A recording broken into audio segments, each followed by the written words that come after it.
Shalom, Assalamualaikum warahmatullahi wabarakatuh, Om Swastiastu, Namo Buddhaya, Salam Kebajikan.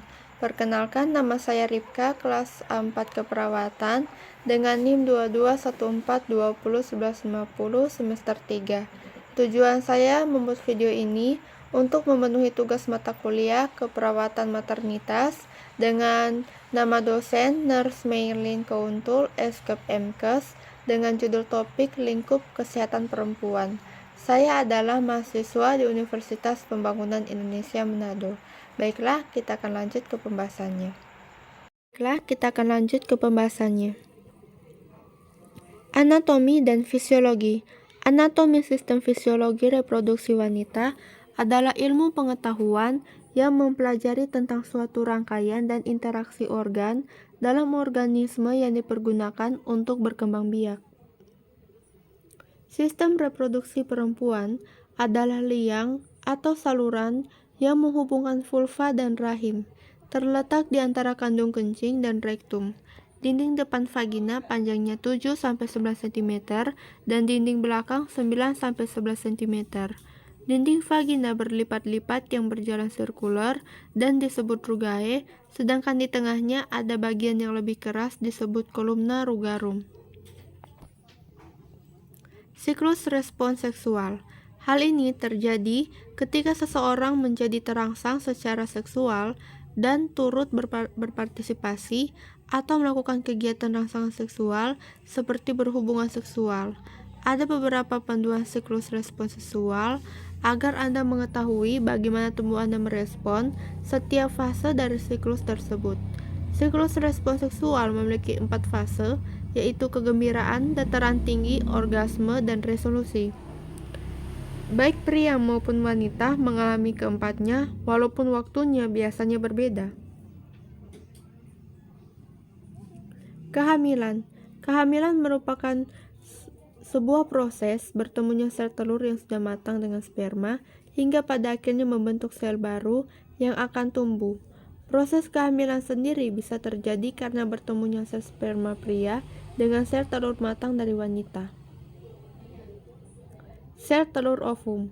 Saat ovulasi, ovum keluar dari folikel ovarium yang pecah. Ovum tidak dapat berjalan sendiri. Ada 2 lapisan jaringan pelindung yang mengelilingi ovum. Lapisan pertama berupa membran tebal, tidak berbentuk yang disebut zona pellucida. Lingkaran luar yang disebut corona radiata terdiri dari sel-sel oval yang dipersatukan oleh asam hyaluronat. Ovum dianggap subur selama 24 jam setelah ovulasi.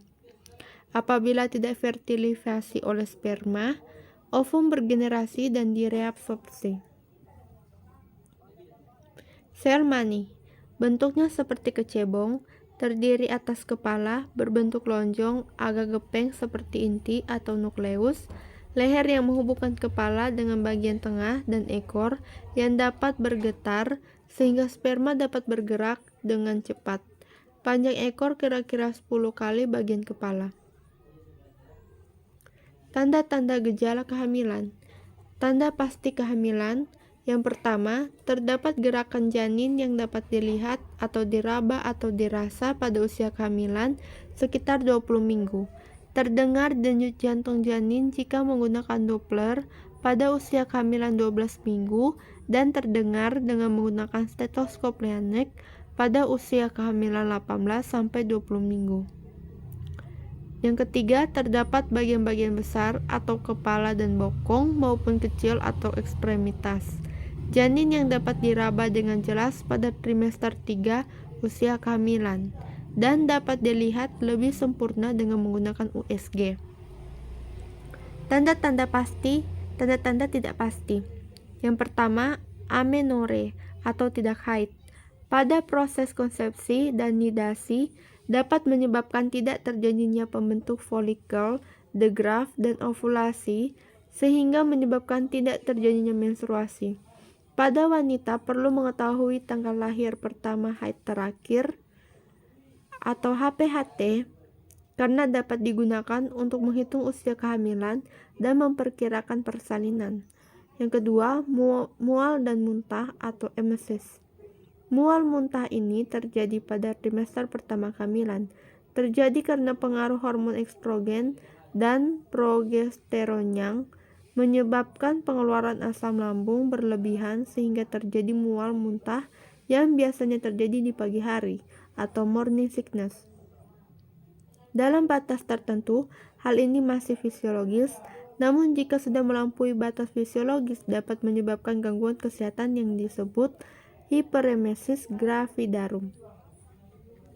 Yang ketiga, mengidam atau menginginkan makanan tertentu. Mengidam biasanya terjadi pada ibu hamil trimester pertama. Ibu hamil sering menginginkan makanan-makanan tertentu dan juga tidak tahan dengan bau-bau tertentu. Yang keempat, pingsan. Terjadinya gangguan sirkulasi ke daerah kepala menyebabkan iskemia susunan saraf pusat dan menimbulkan pingsan. Biasanya terjadi pada tempat yang ramai, yang sesak, dan padat. Yang kelima, payudara tegang. Hal ini terjadi karena pengaruh hormon estrogen dan progesteron yang merangsang duktus dan alveoli pada payudara, sehingga menyebabkan payudara terasa tegang, membesar, dan juga nyeri. Sering miksi. Sering miksi atau BAK terjadi pada ibu hamil karena uterus yang semakin membesar dan menekan kandung kemih sehingga kandung kemih terasa penuh dan menyebabkan sering BAK.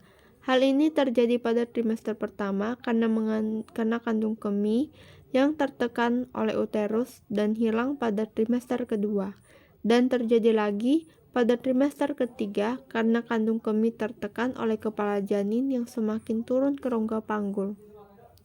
Yang ketujuh, konstipasi atau obstipasi. Pengaruh hormon steroid yang menyebabkan tonus otot-otot menurun sehingga terjadi konstipasi. 8. Varises. Varises atau pemekaran vena-vena terjadi karena pengaruh hormon estrogen dan progesteron. Hal ini terjadi pada kaki, betis, dan vulva. Keadaan ini biasanya terjadi pada trimester akhir. Tanda kemungkinan hamil. Yang pertama, perut membesar. Yang kedua, uterus membesar sesuai dengan usia kehamilannya. Yang ketiga, terdapat tanda Chadwick, yaitu warna kebiru-biruan pada serviks dan vagina. Yang keempat, terdapat tanda Veigar atau segmen bawah rahim yang lebih lunak dari bagian lain. Hal ini ditemukan pada usia kehamilan 6-2 minggu.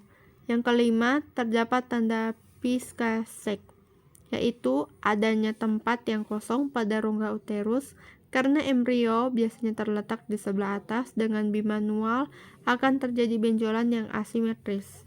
Keenam, Braxton Hicks, yaitu kontraksi-kontraksi kecil pada uterus. Yang ketujuh, teraba balotemen. Yang kedelapan, reaksi kehamilan positif. Persalinan. Persalinan adalah suatu proses pengeluaran hasil konsepsi yang dapat hidup dari dalam uterus melalui vagina atau jalan lahir ke dunia luar. Persalinan adalah serangkaian kejadian yang berakhir dengan pengeluaran bayi yang cukup bulan atau hidup cukup bulan, disusul dengan pengeluaran plasenta dan selaput janin dari tubuh ibu. Persalinan adalah proses pengeluaran janin yang terjadi pada kehamilan cukup bulan atau 37-42 minggu, lahir spontan dengan presentasi belakang kepala yang berlangsung dalam 18 jam tanpa komplikasi baik pada ibu maupun janin. Faktor esensial dan proses persalinan. Pada proses persalinan terbagi 4 kala, yaitu yang pertama kala pembukaan, yang kedua kala pengeluaran janin, yang ketiga kala uri, yang keempat kala pengawasan. Manajemen nyeri. Nyeri persalinan merupakan pengalaman subjektif tentang sensasi fisik yang terkait dengan kontraksi uterus, dilatasi dan penipisan serviks, serta penurunan janin selama persalinan. Respon fisiologis terhadap nyeri meliputi peningkatan pernapasan tekanan darah, denyut nadi, pernapasan keringat, diameter pupil, dan ketegangan otot. Nyeri persalinan ditandai dengan adanya kontraksi rahim. Kontraksi sebenarnya telah terjadi pada minggu ke-30 kehamilan yang disebut kontraksi Braxton-Hicks. Akibat perubahan-perubahan dari hormon estrogen dan tetapi sifatnya tidak teratur, tidak nyeri dan kekuatan kontraksinya sebesar 5 mmHg, dan kekuatan kontraksi Braxton-Hicks ini dapat juga keluar sebelum proses persalinan. Dengan pecahnya ketuban diharapkan akan menjadi kekuatan Hicks dalam persalinan dan sifatnya teratur. Kadangkala tampak keluarnya cairan ketuban yang biasanya pecah menjelang pembukaan lengkap, tetapi persalinan dapat berlangsung dalam waktu 24 jam. Postpartum. Persalinan adalah proses pengeluaran janin yang diawali adanya kontraksi uterus secara terus-menerus, secara teratur yang akan mengakibatkan perubahan pada serviks atau membuka dan menipis. Maka bayi dan plasenta akan terus terdorong sampai menuju jalan lahir dari rahim. Maka setelah selesai persalinan, ibu akan masuk ke dalam masa postpartum atau nifas. Postpartum atau nifas atau puerperineum adalah masa setelah persalinan selesai yang bermula dari lahirnya janin beserta plasentanya, yang biasanya masa nifas ini berakhir dalam waktu 6 minggu atau 40 hari hingga organ-organ kandungan kondisinya kembali sebelum hamil, seperti penurunan tinggi fundus uterus berada 3 jari di bawah pusat, involusi uteri di mana uterus kondisinya kembali seperti sebelum hamil dengan berat sekitar 60 gram. Seksualitas pada remaja. Remaja adalah individu yang sedang dalam masa peralihan secara bertahap mencapai kematangan seksual, mengalami perubahan jiwa dari anak-anak menjadi dewasa, serta mengalami perubahan ekonomi dari ketergantungan menjadi mandiri. Ada dua aspek pokok pada remaja, yakni perubahan fisik atau biologis dan perubahan fisiologis. Periode remaja adalah saat yang krusial dalam perkembangan fisik dan emosional, di mana pemahaman yang tepat mengenai kesehatan reproduksi menjadi sangat penting. Seksualitas adalah realitas yang melekat pada kehidupan manusia. Berbeda dengan seks yang merujuk pada gender, seksualitas adalah aspek-aspek yang mencakup biologis, psikologis, sosial, ekonomi, politik, budaya, dan kepatutan etika di masyarakat. Remaja perlu dibekali pengetahuan yang cukup tentang apa yang dimaksud masa pubertas, cara menjaga kebersihan alat reproduksi, serta pemahaman yang tepat tentang seksualitas, sehingga masa peralihan dari anak-anak ke dewasa tetap pada jalur yang sesuai tanpa menimbulkan masalah di kemudian hari. Kehamilan pada remaja. Masa remaja merupakan periode terjadinya pertumbuhan dan perkembangan yang pesat, baik secara fisik, psikologis, maupun intelektual. Usia remaja biasanya memiliki rasa penasaran yang tinggi dan cenderung berani mengambil risiko atas apa yang dilakukannya tanpa mempertimbangkan terlebih dahulu. Apabila keputusan yang diambil dalam menghadapi konflik tidak tepat, mereka akan jatuh ke dalam perilaku berisiko dan mungkin harus menanggung akibat jangka pendek dan jangka panjang dalam berbagai masalah kesehatan fisik dan psikososial. Pernikahan muda beresiko karena belum cukupnya kesiapan dari aspek kesehatan, mental, emosional, pendidikan, sosial, ekonomi, dan reproduksi. Pendewasaan usia juga berkaitan dengan pengendalian kelahiran karena lamanya masa subur perempuan terkait dengan banyaknya anak yang akan dilahirkan. Hal ini diakibatkan oleh pengetahuan remaja tentang kesehatan reproduksi belum memadai. Hasil SDKI 2012 menunjukkan bahwa pengetahuan remaja tentang kesehatan reproduksi belum memadai, yang dapat dilihat dengan hanya 35,3% remaja perempuan dan 31,2% remaja laki-laki usia 15-19 tahun mengetahui bahwa perempuan dapat hamil dengan 1 kali berhubungan seksual. Begitu pula gejala PMS kurang diketahui oleh remaja. Informasi tentang HIV relatif lebih banyak diterima oleh remaja, meskipun hanya 9,9% remaja perempuan dan 10,6% laki-laki memiliki pengetahuan tentang komprehensif mengenai HIV/AIDS. Menjadi orang tua pada masa remaja. Faktor-faktor yang menyebabkan menjadi orang tua pada masa remaja, selama ini perkawinan di bawah umur terjadi dari dua aspek. Yang pertama, faktor pendidikan. Peran pendidikan anak-anak sangat mempunyai peran yang besar. Jika seorang anak putus sekolah pada usia wajib sekolah, kemudian mengisi waktu dengan bekerja, saat ini anak tersebut sudah merasa cukup mandiri, sehingga merasa mampu untuk menghidupi diri sendiri. Yang kedua, faktor telah melakukan hubungan biologis. Ada beberapa kasus diajukannya pernikahan karena anak-anak telah melakukan hubungan biologis layaknya suami istri. Dengan kondisi seperti ini, orang tua anak perempuan cenderung segera menikahkan anaknya karena menurut orang tua anak gadis ini bahwa karena sudah tidak perawan lagi dan hal ini menjadi aib. Sekian dari presentasi saya. Jika ada kata-kata yang salah, mohon dimaafkan. Terima kasih. Halo teman-teman, shalom.